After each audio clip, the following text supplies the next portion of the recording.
Dear Admin, ako po si Marisa, 36 na taong gulang at mahigit 10 taon nang nagtatrabaho bilang caregiver dito sa Italy. Matagal ko pong pinag-isipan kung ibabahagi ko ba ang kwento ko dahil hanggang ngayon, tuwing naaalala ko ang lahat ng nangyari, parang may kumakapit pa ring matinding sakit sa dibdib ko. Pero naisip ko na kung may isang pamilya man na mapipigilan kong maranasan ang sinapit namin, baka sakaling magkaroon ng kabuluhan ang lahat ng pinagdaanan ko.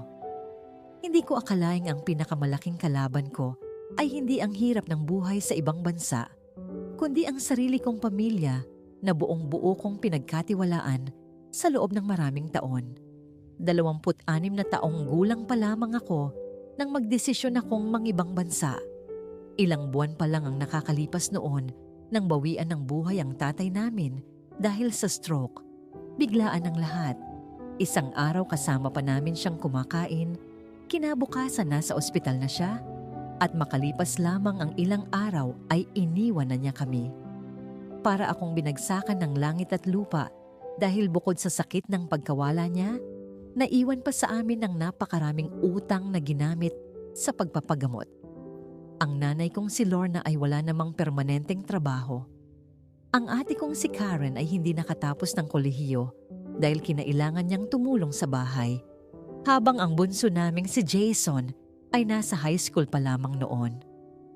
Doon ko unang naramdaman na kung walang kikilos, baka habang buhay na kaming manatiling mahirap. Hindi naging madali ang desisyon kong umalis ng Pilipinas. Hindi ako sanay na malayo sa pamilya. Takot akong pumunta sa bansang hindi ko alam ang wika at kultura. Pero mas natatakot akong makita ang nanay kong umiiyak gabi-gabi dahil hindi niya alam kung saan kukuha ng pambili ng bigas kinabukasan. Kaya nang magkaroon ako ng pagkakataong makapagtrabaho bilang caregiver sa Italy, kahit mangutang pa kami para sa placement fee at mga dokumento, tinanggap ko yon. Ang nasa isip ko noon, ilang taon lang akong mawawala, makakaipon ako, maiahon ko ang pamilya ko, at uuwi rin akong kasama nila habang buhay. Noong una akong dumating sa Italy, para akong batang naligaw. Hindi ko maintindihan ang karamihan sa sinasabi ng mga tao. Kailangan kong matutong makibagay sa malamig na panahon, sa pagkain, at sa mahahabang oras ng trabaho. Ang una kong inalagaan ay isang 87 taong gulang na babae na may demensya. Minsan, hindi niya ako nakikilala. May mga araw na tinatawag niya akong anak niya. May mga araw namang akala niya magnanakaw ako. Hindi madaling mag-alaga ng matanda, lalo na kapag malayo ka sa sarili mong pamilya. Madalas akong umiiyak sa banyo habang tahimik na kinakausap ang sarili ko. Pero pagkatapos kong punasan ang luha ko, lalabas ulit ako na parang walang nangyari dahil kailangan kong magtrabaho. Tuwing sasapit ang Pasko, habang ang ibang Pilipino ay nagsasalo-salo at nagkakantahan, ako ay nasa kwarto lang, ka-video call ang pamilya ko. Pinipilit kong nangumiti kahit gusto ko nang umiyak. Kapag birthday ko, simpleng cake lang mula sa amo ko ang handa. Kapag birthday naman ng nanay ko o ng mga kapatid ko, nagpapadala ako ng dagdag na pera para makapaghanda sila. Hindi balinang ako ang walang handa, basta sila ay masaya. Paulit-ulit kong sinasabi sa sarili ko na balang araw, mababawi ko rin ang lahat ng panahong hindi ko sila nakasama. Sa loob ng 10 taon, halos wala akong binili para sa sarili ko. Ang cellphone ko ay ginagamit ko hanggang sa halos hindi na gumana. Ang sapatos ko ay pinapapalitan ko lang kapag talagang butas na. Hindi ako mahilig sa branded na bag o mamahaling damit. Kahit ang mga kasamahan kong OFW ay madalas akong yayain mamasyal sa iba't ibang lugar sa Europe, kadalasan ay tumatanggi ako. Hindi dahil ayaw ko, kundi dahil iniisip ko agad kung ilang libong piso rin ang maipapadala ko sa Pilipinas kapag hindi ako gumastos. Buwan-buwan kong ipinapadala ang halos buong sweldo ko kay Nanay Lorna. Isang maliit na bahagi lang ang iniiwan ko para sa sarili kong pagkain at personal na pangangailangan. Sabi ko sa kanya, siya na ang bahalang humawak ng pera dahil siya ang mas nakakaalam kung ano ang kailangan ng pamilya. Buong tiwala akong ipinagkatiwala sa kanya ang lahat ng pinaghihirapan ko. Wala ni minsan na sumagi sa isip kong pagdududahan siya. Habang tumatagal ang mga taon, unti-unti kong nakikita ang bunga ng lahat ng sakripisyo ko. Isang araw, ipinakita ni nanay sa video call ang pundasyon ng bahay na sinisimulan ng itayo.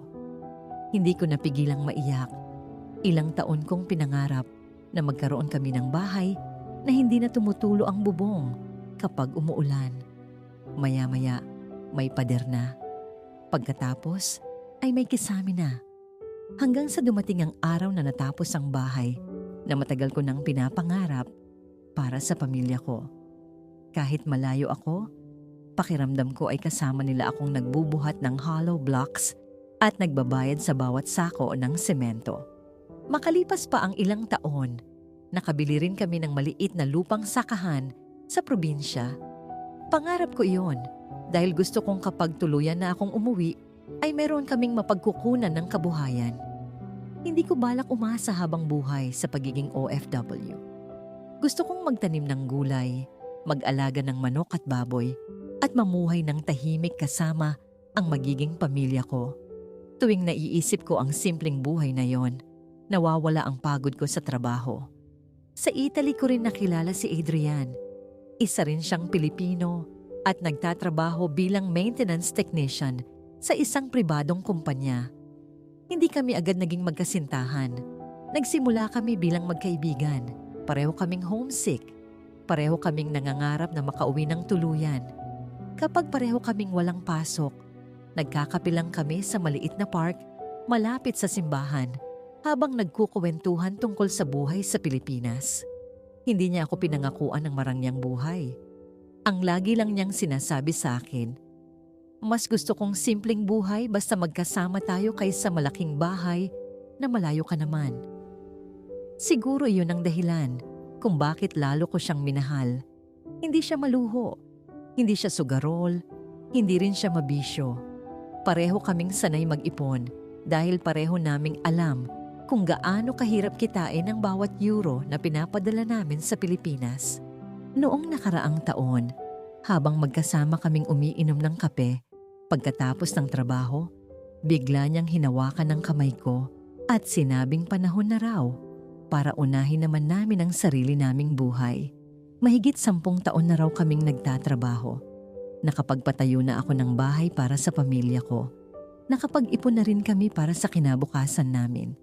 Ngumiti ako dahil iyon din ang matagal ko nang hinihiling. Doon namin napagdesisyonan na ang kasalukuyang kontrata na ang magiging huli naming kontrata sa Italy. Plano naming umuwi sa Pilipinas, magpakasal sa simpleng seremonya at magsimula ng panibagong buhay sa maliit naming sakahan. Wala kaming balak bumalik sa abroad, maliban na lamang kung mamamasyal. Sapat na sa amin ang simpleng buhay basta magkakasama na kami. Mas lalo akong na-excite nang maisip kong hindi ko sasabihin sa pamilya ko ang eksaktong petsa ng pag-uwi namin. Gusto ko silang sorpresahin. Tuwing nagtatanong si nanay kung kailan ba talaga ako uuwi, lagi kong sinasabing baka sa susunod na taon pa dahil may posibilidad na ma-extend ang kontrata ko. Natatawa pa siya at sinasabing mag-iingat daw ako lagi. Hindi niya alam na ilang linggo na lang ay yayakapin ko na sana siya ng personal. Habang papalapit ang araw ng pag-uwi namin, halos gabi-gabi akong nag-iimpake ng mga pasalubong. Bumili ako ng jacket para kay Jason dahil pangarap niyang magkaroon ng original na winter jacket kahit hindi naman kailangan sa Pilipinas. Pinili ko rin ang paboritong pabango ni Karen at isang magandang handbag para kay nanay. Bumili rin ako ng iba't ibang tsokolate at mga pagkain na alam kong matutuwa silang matikman. Si Adrian naman ay panayang biro, na baka kulangin pa raw ang bagahe namin sa dami ng pinamili ko. Natawa lang ako at sinabi kong minsan lang naman akong uuwi. Matapos ang mahigit 10 taon, sulit na sulit ang lahat kung makikita kong masaya ang pamilya ko. Hindi ko na mabilang kung ilang beses kong inisip ang magiging reaksyon nila kapag bigla akong kumatok sa pinto ng bahay. Sigurado akong iiyak si nanay. Baka yakapin ako ni Jason ng mahigpit. Baka hindi na ako pakawalan ni Karen sa sobrang saya. Habang nakaupo ako sa tabi ng bintana ng eroplano at unti-unti nang bumababa ang sinasakyan naming flight papuntang Naya, pakiramdam ko ay nagsisimula na ang pinakamasayang yugto ng buhay ko. Mahigpit kong hinawakan ang kamay ni Adrian habang nakatanaw sa mga ilaw ng Maynila. Ngumiti ako at bumulong sa sarili ko na sa wakas, makakauwi na rin ako sa pamilyang 10 taon kong pinaglaban. Hindi ko alam na sa mismong araw ding iyon, magsisimula pa lang pala ang pinakamabigat na pagsubok na haharapin ko sa buong buhay ko. Habang palabas kami ni Adrian ng Ninoy Aquino International Airport, pakiramdam ko ay unti-unti nang nawawala ang lahat ng pagod na naipon ko sa loob ng mahigit 10 taon. Hindi ko maipaliwanag ang saya na nararamdaman ko. Iba talaga ang pakiramdam kapag alam mong sa wakas ay makakauwi ka na sa pamilyang matagal mong pinangarap na makasama muli. Habang nasa taxi kami, hindi ako mapakali. Panay ang tingin ko sa bintana habang pinagmamasdan ng mga kalsadang matagal ko nang hindi nadaanan. Marami nang nagbago. Mas marami ng gusali, mas mabigat ang trapiko, at mas maraming establishmento ang nagsulputan. Pero wala akong pakialam sa lahat ng iyon. Ang nasa isip ko lang ay ilang minuto na lang at mayayakap ko na ulit ang nanay at mga kapatid ko. Napansin ni Adrian na halos hindi ako mapakali, kaya napangiti siya. Sinabi niyang sigurado raw na iiyak ang nanay ko kapag nakita niya ako. Napatawa ako at sinabi kong baka ako pa ang unang maiyak. Mahigit 10 taon ko nang ini-imagine ang araw na yon. Ilang beses ko nang naisip kung paano ako kakatok sa gate, kung paano sila magugulat, at kung paano kami sabay-sabay magyayakapan. Kahit sa panaginip, paulit-ulit kong nakikita ang eksenang yon.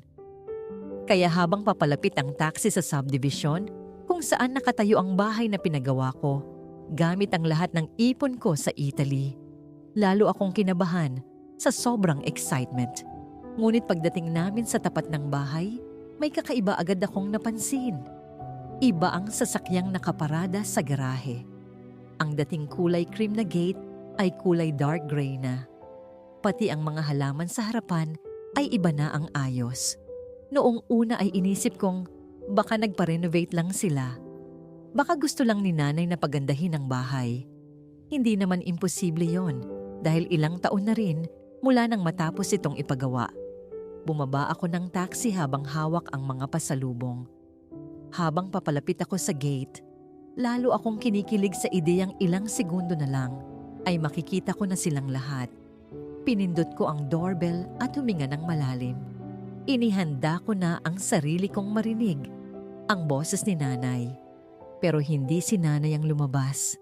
Isang babaeng hindi ko pa kailanman nakita ang nagbukas ng pinto. Nasa edad 40 siya at mukhang nagtataka kung sino ako. Magalang akong mangumiti at tinanong kung naroon ba sina Nanay Lorna. Napakunot ang noo niya at sinabi niyang wala raw taong ganoon ang nakatira roon. Noong una ay inisip kong baka kamag-anak lang o bagong kasambahay. Kaya muli kong ipinaliwanag na anak ako ng may-ari ng bahay at kakauwi ko lang galing Italy. Doon tuluyang nag-iba ang ekspresyon ng mukha niya. Tinawag niya ang asawa niyang nasa loob ng bahay. Lumabas ang lalaki at mahinahon akong kinausap. Doon ko narinig ang mga salitang hanggang ngayon ay hindi ko pa rin makalimutan. Sinabi niyang sila na raw ang legal na may-ari ng bahay at ilang buwan na silang nakatira roon. Parang may malakas na humampas sa buong katawan ko. Akala ko ay mali lang ang narinig ko. Ilang ulit kong sinabi na imposible iyon dahil ako mismo ang nagpagawa ng bahay na yon. Bawat hollow block, bawat bakal, bawat sako ng semento ay galing sa pawis ko sa Italy. Ipinaliwanag ko ring nakapangalan lang iyon sa nanay ko dahil siya ang nasa Pilipinas at mas madali ang pagproseso ng mga dokumento noon. Tahimik na tumango ang lalaki. Wala siyang yabang at halatang nahihiya rin sa sitwasyon. Sinabi niyang noong binili nila ang bahay ay kumpleto ang papeles at dumaan yon sa tamang proseso. Wala raw silang alam tungkol sa pamilya ko. Ang alam lang nila ay ibinebenta ang bahay dahil kailangan na itong madispose ng dating may-ari. Hindi ko na halos marinig ang iba pa niyang sinasabi. Nakatitig lang ako sa bahay. Sa bahay na ilang taon kong pinangarap. Sa bahay na dahilan kung bakit tiniis kong malayo sa pamilya. Sa bahay na ipinagmamalaki ni nanay tuwing mag-video call kami. Bigla kong naalala ang lahat ng pagkakataong ipinakita nila sa akin ang bawat bagong gamit sa loob ng bahay. Ang bagong sofa, ang malaking telebisyon, ang bagong pintura sa sala. Lahat ng yun ay nakita ko sa video call, kaya hindi ko maintindihan kung paano nangyari na iba na pala ang nakatira roon at ni minsan ay wala akong napansin. Agad kong inilabas ang cellphone ko at tinawagan si nanay. Walang sumagot. Tinawagan ko si Karen, hindi rin sumagot. Tinawagan ko si Jason, naka-off ang cellphone. Paulit-ulit kong tinawagan silang tatlo, pero wala ni isa ang sumagot.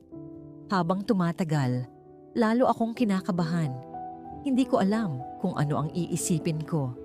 Baka may nangyari sa kanila, baka naaksidente sila, baka may sakit, o baka naman may napakalaking problemang hindi nila sinabi sa akin.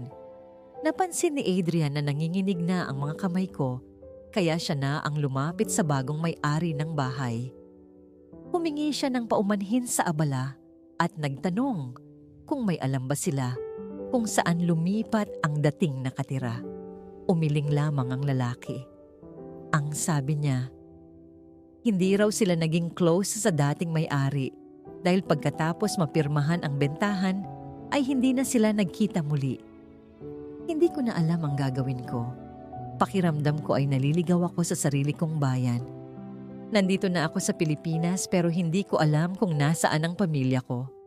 Doon ko naalala ang tito kong si Romy, nakababatang kapatid ng yumao kong tatay. Hindi siya madalas mag-video call sa akin, pero paminsan-minsan ay nagkukumustahan kami. Agad ko siyang tinawagan. Halatang nagulat siya nang marinig ang boses ko dahil ang akala niya ay nasa Italy pa rin ako. Nang sabihin kong nasa tapat ako ng bahay at ibang tao na ang nakatira roon, ilang segundo siyang natahimik. Ramdam kong parang may gusto siyang sabihin, pero nagdadalawang isip siya. Ilang beses ko siyang tinanong kung ano ang nangyari at kung nasaan si nanay. Sa huli ay napabuntong hininga siya at sinabi niyang matagal na raw palang umalis ang pamilya ko sa subdivision. Hindi raw niya alam ang buong kwento, pero ang alam niya ay nangungupahan na lamang sila ngayon sa isang maliit na bahay sa kabilang bayan. Humingi ako ng eksaktong address. Tahimik niyang ibinigay iyon. Habang nasa biyahe kami papunta sa bagong tirahan ng pamilya ko, wala ni isa sa amin ni Adrian ang nagsasalita. Hindi ko alam kung ano ang mararamdaman ko. Habang papalapit kami sa address na ibinigay ng Tito Romy ko, napansin kong paliit ng paliit ang mga kalsada. Ang dating malalawak na subdivision ay napalitan ng masisikip na eskinita. Ang mga magagandang bahay ay napalitan ng magkakadikit na paupahan.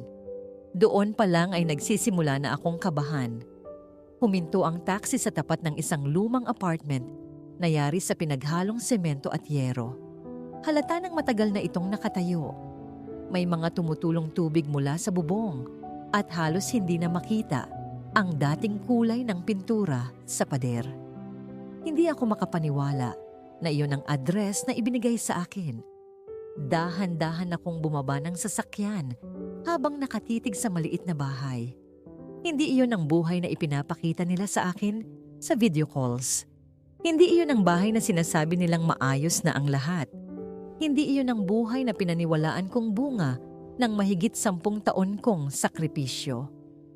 Huminga ako ng malalim at kumatok sa pintuan. Ilang sandali lang ay bumukas ito. Pagkakita sa akin ni nanay, biglang namutla ang kanyang mukha.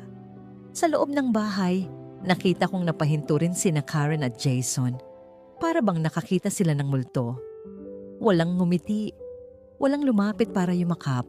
Sa halip, puro takot ang nakita ko sa kanilang mga mata. Doon ko unang naramdaman na may napakalaki silang itinatago sa akin. At bago pa man sila makapagsalita, iisa lang ang tanong na kusang lumabas sa bibig ko. Nasaan ang bahay na pinaghirapan ko? Hindi agad nakasagot si nanay sa tanong ko. Nakatayo lang siya sa harap ko habang nanginginig ang mga kamay niya. Nakayuko rin sina Karen at Jason na para bang wala ni isa sa kanila ang may lakas ng loob na tumingin sa mga mata ko. Ang maliit na inuupahan nilang bahay ay tahimik na tahimik. Ang tanging naririnig ko lamang ay ang maingay na electric fan na halos hindi na umiikot ng maayos at ang mga sasakyang dumadaan sa labas. Habang pinagmamasdan ko ang paligid, lalo akong hindi makapaniwala. Ang mga upuang plastik ay may mga bitak na, ang mesa ay luma at halos matanggal na ang isang paa. Ang kisame ay may bakas ng tagas ng tubig at sa isang sulok ay may mga timba na nakahanda para saluhin ng ulan kapag bumubuhos. Hindi ito ang buhay na ipinapakita nila sa akin tuwing magka-video call kami. Hindi ito ang tahanang ipinagmamalaki nilang maayos na raw ang lahat. Muli kong tinanong kung nasaan ang bahay na pinaghirapan ko, ngunit wala pa ring sumagot. Hanggang sa tuluyan nang bumigay si nanay. Umupo siya sa lumang silya at napahagulgol na parang bata. Ilang sandali pa bago niya nagawang magsalita. Sinabi niyang matagal na raw nilang gustong sabihin sa akin ang totoo.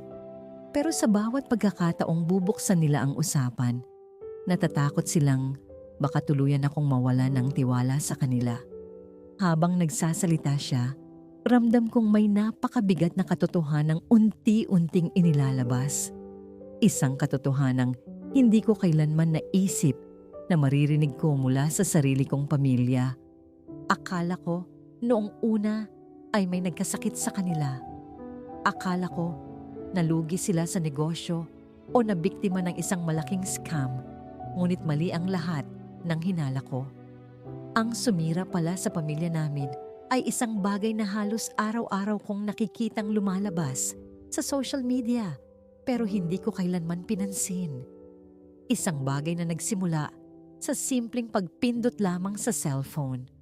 Kwento ni Karen, isang gabi habang nagsuscroll siya sa Facebook, may lumabas na advertisement tungkol sa isang online casino. Nangako ito ng libreng registration bonus at free credits para sa mga bagong user. Wala raw silang kailangang ilabas na pera.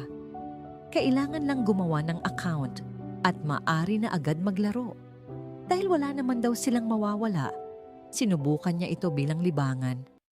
Hindi naman niya inisip na magsusugal siya. Ang nasa isip niya ay subukan lang ang libreng credits at pagkatapos ay ititigil na rin. Sa unang araw pa lang ay nanalo siya ng ilang daang piso. Hindi kalakihan ang halaga, pero sapat iyon para isipin niyang madali pala talagang kumita. Agad niyang ipinakita ang napanalunan kay nanay. Noong una ay pinagalitan pa siya nito at sinabing huwag nang uulitin. Pero nang makita niyang totoong na-withdraw ang pera at pumasok ito sa e-wallet ni Karen, nagsimula na ring magbago ang pananaw niya. Ang dating babala ay napalitan ng kuryosidad. Makalipas lamang ang ilang araw, gumawa rin ng account si nanay. Pareho rin ang nangyari. Nabigyan siya ng registration bonus at sinuwerte rin sa unang mga laro. Nanalo siya ng ilang daang piso nang hindi halos gumagastos. Para sa kanila, parang napakadaling paraan yon para madagdagan ang budget sa bahay. Hindi na nila kailangang maghintay ng padala ko o maghanap ng ibang pagkakakitaan. Sa loob ng ilang minuto, may pumapasok ng pera sa cellphone nila. Hindi nagtagal ay nadamay na rin si Jason. Noong una ay pinapanood lang niya ang ate at nanay niya habang naglalaro. Ngunit dahil paulit-ulit niyang naririnig na nananalo sila, gumawa rin siya ng sarili niyang account.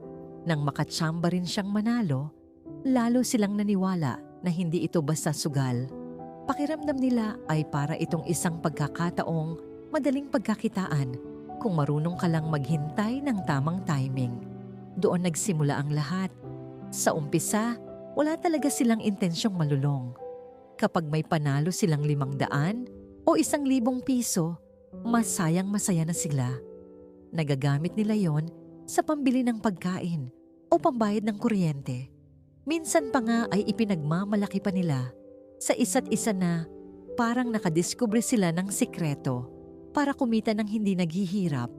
Hindi nila napansin na habang tumatagal, hindi na sila naglalaro dahil kailangan nila ng pera. Naglalaro na sila dahil hinahabol nila ang pakiramdam ng panalo. Dumating ang araw na hindi na sila sinuwerte. Nagsimulang matalo si Karen. Noong una ay maliit lang ang natalo niya, kaya sinabi niya sa sarili niyang babawiin na lang niya sa susunod na laro. Nang matalo ulit, sinabi niyang isang taya na lang. Sigurado raw na babalik ang swerte. Nang matalo na naman, sinabi niyang hindi pwedeng doon matatapos dahil sayang ang nauna niyang naipuhunan. Hindi niya namalayan na lumalaki na pala ang halagang inilalabas niya. Ganoon din ang nangyari kina Nanay at Jason. Kapag may natatalo sa kanila, iisa ang lagi nilang sinasabi. Isa pang taya. Kapag hindi pa rin nababawi, sasabihin naman nila, mababawi rin. Ang dalawang simpleng linyang yon ang paulit-ulit na naging dahilan kung bakit hindi sila huminto. Sa bawat pagkatalo, lalo silang naniniwalang malapit na ang malaking panalo. Hindi nila naisip na habang naghihintay sila ng pagbawi, unti-unti na palang nauubos ang lahat ng pinaghirapan ko. Noong una ay ang mga padala ko lang ang ginagamit nila. Kapag may sobra sa buwan ng budget, iyon ang ipinupuhunan nila. Nang maubos ang sobrang pera, sinimulan nilang galawin ang emergency fund na matagal kong ipinaipon para sa mga biglaang pangangailangan. Ang katwiran nila, ibabalik din naman nila agad kapag nanalo na sila. Ngunit hindi na dumating ang panalong hinihintay nila. Habang ikinukwento yon ni Karen, napapansin kong hindi na siya makatingin sa akin. Tuloy-tuloy ang pagpatak ng luha niya habang inaalala ang bawat maling desisyong ginawa nila. Sinabi niyang pagkatapos maubos ang ipon, ipinagbili nila ang motorsiklong matagal naming pinag-ipunan. Nang hindi pa rin sapat ang perang nakuha nila, isinangla naman nila ang mga alahas ni Nanay. Ang bawat gamit na nawala sa kanila ay may kasunod na pangakong iyon na ang huli. Ngunit sa bawat pagkakataong matatalo sila, bumabalik na naman ang parehong paniniwala na sa susunod na laro ay mababawi rin ang lahat. Doon ako nagsimulang manginig nang marinig ang sumunod na sinabi ni Nanay. Isang araw, may lumapit daw sa kanila at nagsabing maaari nilang isanla ang titulo ng bahay dahil sigurado naman daw na maibabalik din yon kapag nanalo sila. Noong una ay tumanggi pa raw siya. Pero dahil sunod-sunod na ang pagkatalo nila at lumalaki na ang perang gustong mabawi, naniwala siyang iyon na ang magiging huling pagkakataon. Ang bahay na 10 taon kong pinaghirapan ay isinangla nila nang hindi ko man lang nalalaman. Tahimik akong napaupo. Pakiramdam ko ay wala nang pumapasok na hangin sa dibdib ko. Hindi pa pala doon nagtapos ang lahat. Nang hindi pa rin nila mabawi ang perang isinangla sa bahay, nagsimula na silang mangutang sa kung saan-saan. Nag-download sila ng iba't ibang lending applications na nagbibigay ng mabilis na pautang. Sa una ay maliit lang ang hiniram nila, ngunit dahil sa matataas na interes at paulit-ulit na pagkatalo, lumaki ng lumaki ang kanilang obligasyon. Nang hindi na sila makabayad, nagsimula na silang umutang sa mga kapitbahay. Nang maubos na rin ang pwedeng mahiraman sa lugar nila, lumapit naman sila sa mga kamag-anak. Iba-iba ang dahilan na sinasabi nila. Minsan may emergency raw, minsan may biglaang gastusin, minsan may kailangang bayaran sa bahay. Wala ni isa sa mga dahilan na iyon ang totoo. Habang nangyayari ang lahat ng yon, patuloy akong nagtatrabaho sa Italy na walang kaalam-alam. Tuwing magka-video call kami, sinisiguro nilang maayos ang anggulo ng kamera para hindi ko makita ang unti-unti nilang paglipat ng mga gamit. Kapag nasa inuupahang bahay na sila, gumagamit sila ng virtual background o kaya ay malapit na kuha lamang ng mukha para hindi ko mapansin ang tunay nilang kalagayan. Kapag nagtatanong ako tungkol sa bahay, lagi nilang sinasabing maayos ang lahat at huwag na akong mag-alala. Pinaniniwala nila akong ligtas ang lahat ng pinaghirapan ko habang sila mismo ay unti-unti nang nilalamon ng problemang hindi na nila makontrol. Hindi ko na namalayang tumutulo na rin ang sarili kong luha. Hindi dahil lamang sa nawala ang bahay o ang perang pinaghirapan ko, kundi dahil hindi ko akalaing umabot sila sa puntong mas pinili nilang magsinungaling kaysa humingi ng tulong. Kung sinabi lang nila sa akin ang totoo noong una pa lang, baka may nagawa pa akong paraan para mailayo sila sa kapahamakan. Ngunit dahil sa hiya, takot at pag-asang mababawi pa nila ang lahat, mas lalo lamang silang bumaon sa utang at pagkawasak. Unti-unting lumuhod si nanay sa harapan ko. Hindi ko na siya nakitang ganoon kailanman. Ang babaeng dati kong sandigan ay ngayon ay halos hindi na makatingin sa akin sa sobrang hiya. Hawak-hawak niya ang mga kamay ko habang umiiyak siya ng buong lakas. Nanginginig ang boses niya nang sabihin ang mga salitang tuluyan ng dumurog sa puso ko. Anak, hindi na namin alam kung paano kami lalabas sa impyernong pinasok namin. Hindi ko alam kung gaano katagal akong nakatayo sa gitna ng maliit nilang inuupahang bahay. Pakiramdam ko ay tumigil ang buong mundo. Nakikita ko ang 3 taong buong buhay kong ipinaglaban. Ngunit sa unang pagkakataon, pakiramdam ko ay hindi ko na sila kilala. Hindi ako agad nakapagsalita. Ang daming tanong na umiikot sa isip ko, pero mas nangingibabaw ang isang pakiramdam na hindi ko maipaliwanag. Hindi lang ako nasaktan.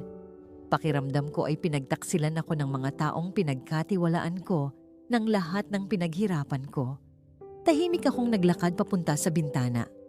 Pinagmamasdan ko ang mga batang naglalaro sa labas habang pilit kong pinapakalma ang sarili ko. Ayokong sumigaw. Ayokong magwala. Alam kong wala nang maibabalik ang galit. Ngunit habang iniisip ko ang lahat ng nangyari sa loob ng 10 taon, kusa na lamang lumalabas ang mga salitang matagal ko nang kinikimkim. Alam ba ninyo kung ilang Pasko ang lumipas na mag-isa lang akong kumain sa Italy? Mahinahon kong tanong. Habang kayo ay magkakasama rito, ako ay nasa maliit na kwarto ng amo ko. Nanonood lang ng mga video ninyo sa Messenger. Tuwing sasapit ang hating gabi, ang yakap ko lang ay ang unan ko dahil wala akong pamilya sa tabi ko. Walang sumagot. Alam ba ninyo kung ilang birthday ang dumaan na ang tanging hiling ko ay makauwi na? Ilang beses akong umiyak pagkatapos nating mag-video call dahil miss na miss ko na kayo. Pero sinasabi ko sa sarili ko, konting tiis pa, konting ipon pa. Kapag natapos na ang bahay, kapag maayos na ang buhay ninyo, saka ko naman uunahin ang sarili ko. Unti-unti nang bumabagsak ang mga luha ko, pero hindi ako huminto. Hindi ninyo nakita kung paano ako nag-overtime kahit halos hindi na makatayo ang mga paa ko. Hindi ninyo nakita kung paano ako nagtrabaho kahit may lagnat dahil bawat araw na hindi ako papasok ay bawas sa perang ipapadala ko sa inyo. May mga gabing 2 oras lang ang tulog ko dahil kailangan kong alagaan ang matanda kong amo. Pagkatapos noon, gigising ulit ako na parang walang nangyari dahil ang nasa isip ko lang ay ang kinabukasan ninyo. Napatingin ako kay nanay. Habang ako ay nagtitiis sa ibang bansa, unti-unti naman pala ninyong isinusugal ang lahat ng pinaghirapan ko. Tahimik ang buong bahay. Walang nagtangkang sumagot. Nakaupo lamang sina Karen at Jason habang nakayuko. Si Adrian naman ay nanatili sa isang sulok at hinayaang ilabas ko ang lahat ng sakit na matagal ko nang hindi namamalayan na dala-dala ko. Makalipas ang ilang sandali, Si Jason ang unang nagsalita. Halos pabulong niyang sinabi na hindi raw nila kailanman binalak na umabot sa ganoon ang lahat. Sa umpisa raw, ang akala nila ay libangan lamang iyon. Nang manalo sila ng ilang daang piso, gamit ang libreng credits at registration bonus, naniwala silang may paraan para madagdagan ang kita nila nang hindi humihingi ng dagdag na pera sa akin. Ngunit nang magsimula silang matalo, doon na raw nagbago ang lahat. Sa bawat talo namin, mahinang sabi ni Jason, lagi naming sinasabi na isang taya na lang. Kapag nabawi namin ito, titigil na kami. Tumango si Karen habang umiiyak. Kapag natalo ulit, sasabihin naman namin na baka sa susunod na laro na ang malaking panalo. Ang iniisip namin, ate, basta maibalik lang ang perang nawala bago ka umuwi, hindi mo na kailanman malalaman ang nangyari. Napapikit ako. Iyon pala ang paulit-ulit nilang pinanghawakan sa loob ng maraming buwan. Hindi sila huminto dahil umaasa silang darating ang isang malaking panalo na bubura sa lahat ng pagkakamali nila. Ngunit sa bawat araw na lumilipas, mas lalo lamang silang nalulubog sa utang at desperasyon. Tahimik na nagsalita si nanay. Halatang hirap na hirap siyang sabihin ang bawat salita. Maraming beses kong gustong sabihin sa iyo ang totoo. Ilang beses kong hinawakan ang cellphone ko para tawagan ka. Pero sa tuwing sasabihin kong aamin na kami, may isa sa amin ang mananalo ng kaunti. Hindi man malaki. Sapat para isipin naming baka yun na ang simula ng pagbawi. Kaya sinasabi namin sa isa't isa, huwag muna nating sabihin kay Marisa. Kapag nabawi natin ang lahat, wala na siyang dapat pang malaman. Huminto siya sandali bago muling nagsalita. Pero habang naghihintay kami ng malaking panalo, lalo lang kaming nalubog. Hanggang sa dumating ang araw na wala na kaming maibalik. Huminga ako ng malalim. Hindi ko alam kung alin ang mas masakit. Ang malaman na nawala ang bahay o ang marinig na ilang buwan pala nila akong pinanood sa video call habang araw-araw silang nagsisinungaling sa akin. Alam ba ninyo kung ano ang pinakamasakit? Tanong ko. Unti-unti silang tumingin sa akin. Hindi ang pagkawala ng bahay. Tahimik silang nakinig. Hindi rin ang pera. Ramdam kong nanginginig ang boses ko. Ang pinakamasakit ay bawat ngiti ninyo sa video call ay kasinungalingan. Tuwing tinatanong ko kung maayos ba kayo, oo ang sagot ninyo. Tuwing sinasabi kong malapit na akong umuwi, sinasabi ninyong excited na kayo. Habang ako naman ay walang kaalam-alam na matagal nang nawawala ang lahat ng pinaghirapan ko. Hindi na napigilan ni Karen ang sarili niya. Lumapit siya at sinubukang hawakan ang kamay ko. Ate, patawarin mo kami. Dahan-dahan kong inilayo ang kamay ko. Hindi dahil galit na galit ako, kundi dahil hindi ko na alam kung paano ko sila haharapin.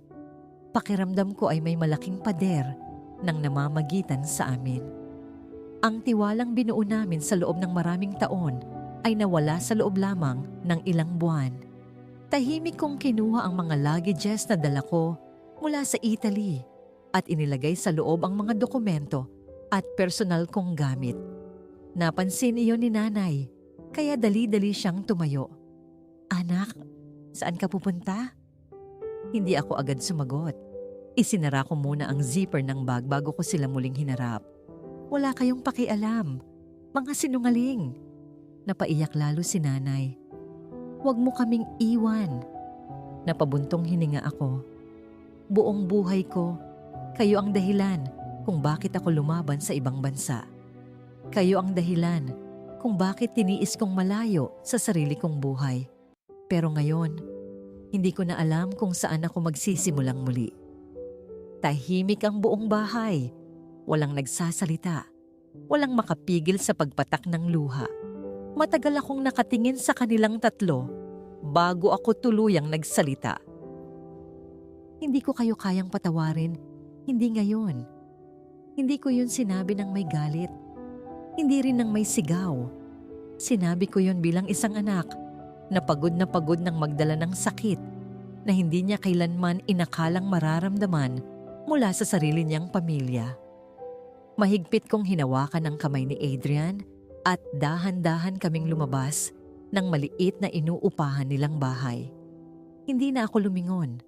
Sa bawat hakbang na inilalayo ko ang sarili ko sa kanila, pakiramdam ko ay hindi lang bahay ang nawala sa akin. Pati ang pamilyang buong buhay kong ipinaglaban. Lumipas ang ilang araw matapos kong umalis sa inuupahang bahay ng pamilya ko. Hindi na ako bumalik doon. Si Adrian lamang, ang paminsan-minsang kumukumusta sa kanila nang hindi ko na nalalaman. Samantala, pareho kaming nagpunta sa maliit na lupang sakahan na matagal ko nang nabili gamit ang mga naipon ko sa Italy. Kahit na wala ang bahay na pinagawa ko para sa pamilya, nanatili pa rin sa akin ang lupang yon dahil hindi nila yon naibenta o naisangla. Doon namin napagdesisyonang magsimula ng panibagong buhay. Tahimik ang mga araw na lumipas. Gigising kami ng maaga para linisin ang paligid, magplano kung saan kami magtatanim at kung paano namin unti-unting bubuin ang simpleng bahay na matagal naming pinapangarap. Hindi ito ang buhay na inakala kong sisimulan ko pag-uwi ng Pilipinas, pero tinanggap ko na wala nang mababago ang nakaraan. Ang tanging magagawa ko ay siguraduhing hindi na ito mauulit. Hindi ko na rin kinausap si nanay. Maraming beses kong nakita ang pangalan niya sa cellphone ko, pero hindi ko sinagot ang kahit isa sa mga tawag niya. Hindi dahil gusto kong saktan siya, kundi dahil alam kong hindi pa handa ang puso kong makinig. Masyado pang sariwa ang lahat ng nalaman ko. Sa tuwing ipipikit ko ang mga mata ko, bumabalik sa isip ko ang bahay na pinaghirapan kong ipagawa at ang bawat video call na ngayon ay alam kong puno pala ng pagtatago at kasinungalingan. Isang gabi, habang malakas ang ulan at halos hindi na matanaw ang kalsada dahil sa buhos ng tubig, biglang tumunog ang cellphone ni Adrian. Pagkasagot niya ay agad nagbago ang ekspresyon ng mukha niya. Hindi siya agad nagsalita. Tahimik lamang siyang nakinig habang ang ulan ay patuloy na humahampas sa bubong ng maliit naming kubo. Pagkababa niya ng telepono ay sinabi niyang mabilis na tumataas ang baha sa lugar kung saan nakatira si nanay. Halos lubog na raw ang inuupahan nilang bahay at nagsisimula nang lumikas ang mga tao sa kanilang lugar. Wala silang sariling sasakyan at wala ring mapuntahang kamag-anak sa oras na yon dahil halos lahat ng kalapit na barangay ay apektado rin ng bagyo. Tahimik lang akong nakaupo. Hindi ko alam ang mararamdaman ko. Hindi ko sila kayang patawarin. Pero ayoko ring may mapahamak sa kanila. Hindi na ako nagsalita pa nang makita kong mabilis nang kinukuha ni Adrian ang susi ng sasakyan. Tinawag ko siya at tinanong kung saan siya pupunta. Kukunin ko sila. Maikli niyang sagot. Hindi na siya nagdagdag ng paliwanag. Hindi niya sinabi iyon dahil may obligasyon siya sa pamilya ko. Hindi rin dahil gusto niyang kalimutan ko agad ang lahat ng nangyari. Gagawin niya yon dahil alam niyang kahit gaano kalalim ang sugat na iniwan nila sa amin, hindi pa rin niya maatim na pabayaan silang malagay sa panganib. Mahigit 2 oras din bago siya nakabalik. Basang-basa ang kanyang damit at halatang hirap na hirap siya sa pagmamaneho dahil sa baha. Kasunod niya ang isang sasakyang hiniram ng barangay na sinasakyan ni nanay, Karen at Jason. Nang makita ko silang bumaba, napansin kong wala silang dalang halos kahit ano. Isang maliit na bag lang ang hawak ni Karen. Si Jason naman ay may bit-bit na ilang damit na isinilid sa sako. Si nanay ay tahimik lamang na nakayuko habang dahan-dahang naglalakad papunta sa lilim ng kubo. Hindi agad kami nag-usap. Tahimik lang ang lahat. Ang tanging maririnig ay ang malakas na ulan at ang hangin na humahampas sa mga puno. Lumipas ang ilang minuto bago dahan-dahang lumapit sa akin si nanay. Hindi siya lumuhod. Hindi rin siya agad humingi ng tawad. Sa pagkakataong yun, Parang pareho naming alam na hindi sapat ang salitang sorry para burahin ang lahat ng nangyari. Tahimik siyang naupo sa kahoy na bangko sa tabi ko. Alam mo, mahina niyang sabi, noong bata ka pa, ikaw ang unang tumatakbo sa akin kapag may problema ka. Ngayon, ako naman ang walang mukhang maiharap sa sarili kong anak. Hindi ako sumagot. Hindi dahil wala akong sasabihin, kundi dahil gusto ko munang marinig ang lahat. Nagpatuloy siya. Akala ko noon ang pinakamahalagang maibibigay ng magulang sa anak ay bahay at pagkain. Hindi ko naisip na mas mahalaga pala ang tiwalang ibinibigay sa atin.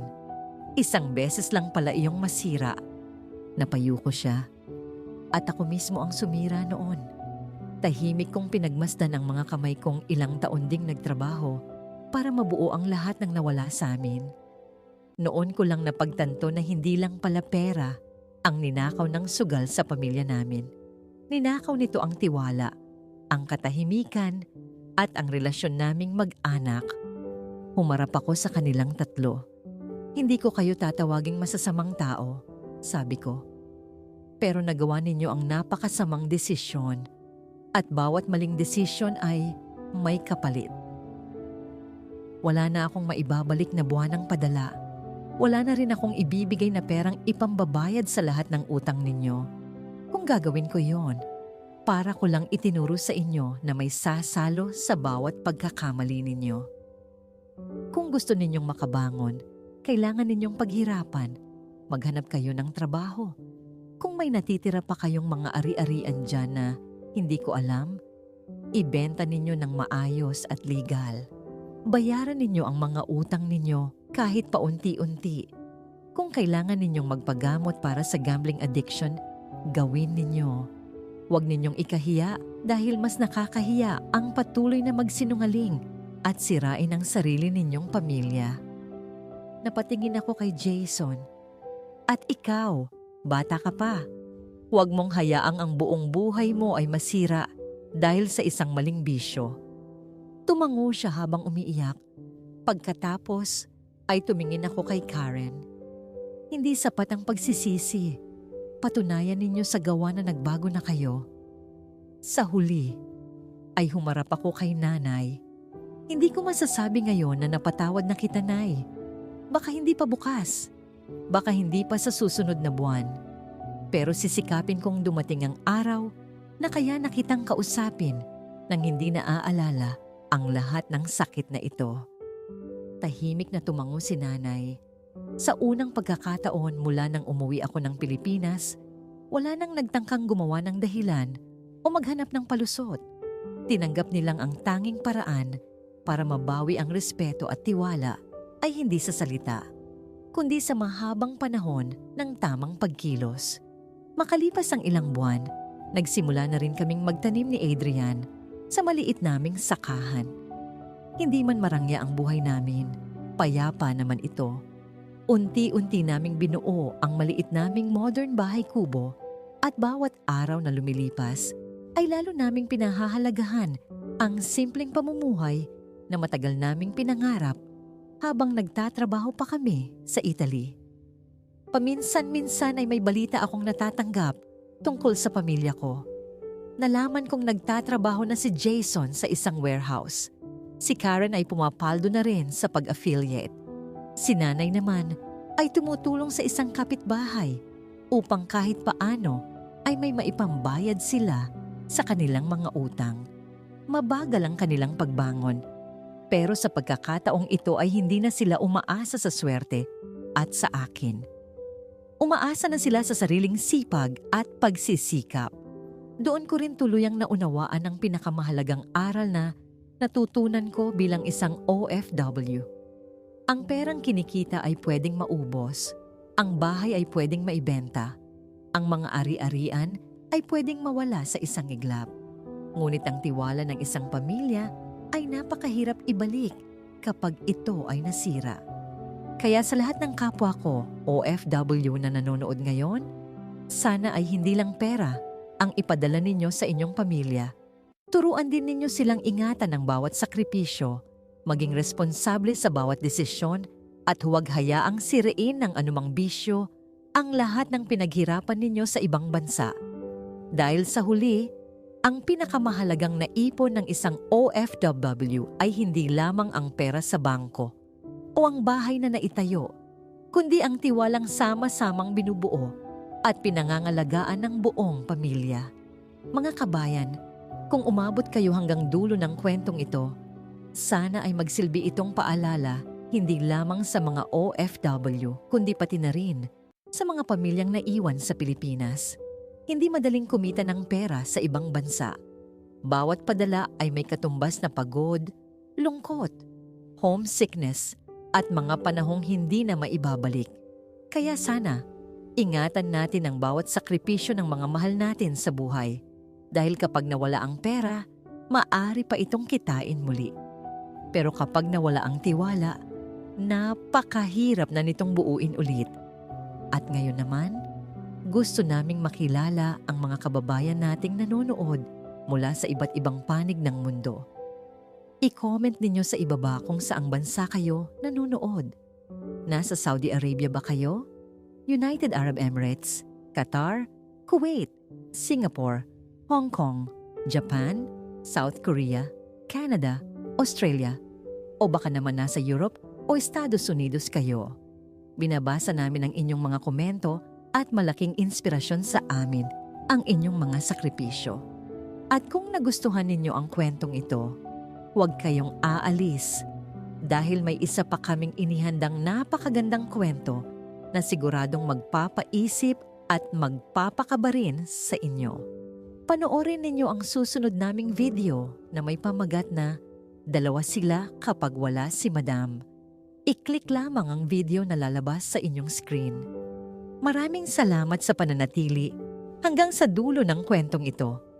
Kung may kwento rin kayong gustong ilabas, mga liham ng sakripisyo, pangungulila, tagumpay, o pagkatalo bilang OFW, bukas ang channel na ito para sa inyo.